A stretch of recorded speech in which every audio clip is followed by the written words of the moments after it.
This is a story that's been passed down through the generations in the Sandler family, from my grandfather Israel to my father Joseph, and I believe that Ronnie, my nephew, has told this story.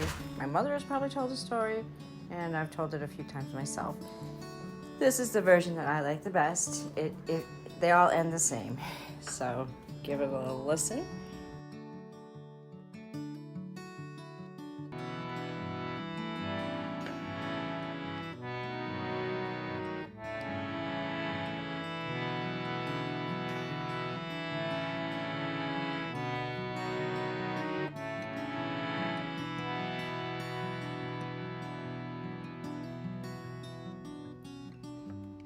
That wasn't the story.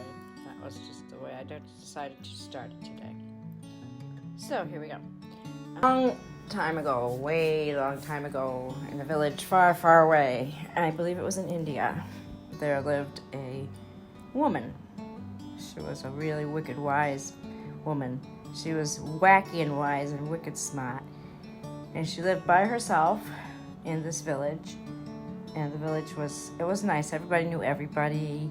And, they were talking about each other all the time. Mostly nice. She had the ability to help heal a child that was sick. She could calm the neighbors. She could get things under control. Some people might call her a shaman. People came from all over to get her advice. And her reputation was really good. She was never wrong. Not ever, never. Definitely sounds like my mother. So some of the kids in the village, they were Weisenheimers, as it's said, and they didn't believe it was possible to always be right. So they decided, well, how is she? She sure as heck doesn't know everything. So they decided they would test her knowledge. And they scratched their heads and they thought for a while, what the heck are we going to ask her? Something about the world? Something about animals? No, clearly she's going to know everything. So first they decided, let's just climb up the mountain. So they climb up the mountain. Kids aren't in the best shape, I don't know. And they get up there and they're just like, wow, she's almost like magical. She's just a wise medicine woman. And so they start firing these questions at her, and boom, she's right. Boom, she's right. Boom, she's always right. They tested her knowledge over and over. And they were just about to give up. And they're like, forget it. She knows everything. She is a wise woman. And then one of the boys, the little Weisenheimer boy, he's like, I'm going to prove this. I'm going to prove that she couldn't know everything, because nobody can. And he's like, I got it. And they kind of scattered around on the mountain. He's like, come here, guys, come on, I'm going to tell you what's going on. Let's go catch a little bird. Let's go get a small songbird, so she won't be able to even know about it. And I'm going to hold it behind my back so nobody can see, right? So that's what they did.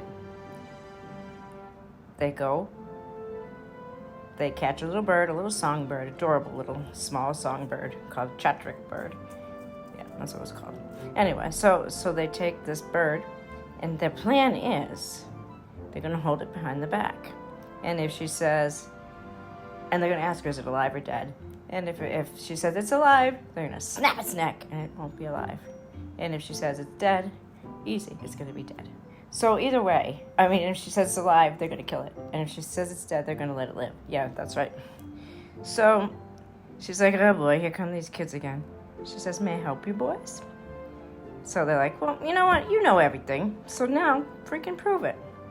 And she thinks for a while. And she could hear the little bird rustling, like, she's not stupid. So she says, I don't say I know everything. That would be impossible. However, I do believe you have a bird in your hand. And kind of left it there for a minute. But the boy's starting to get really mad. Like, how could she know he has a bird? The feathers are sticking out all over the place. But anyway, so he asked the woman the question, ready to crush this bird in his very bare hands. And he's ready for it, So either way, no matter what, she's going to be wrong. And he's like, yep, it is a bird, but tell me, I have a question for you. Is this bird I'm holding dead or alive? And the wise woman paused for a minute. And she, the boys waited. They were going to prove her wrong. You know how that goes. And then she looked at them both, all the kids, and she said, "The answer, young men or young boys, is in your hands. The answer's in your hands." And the boys were like, "Damn it, she's right.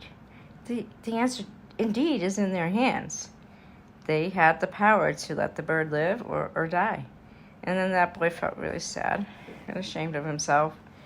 And the answer was in his hands, and slowly and mindfully he brought his hands to the front of his body.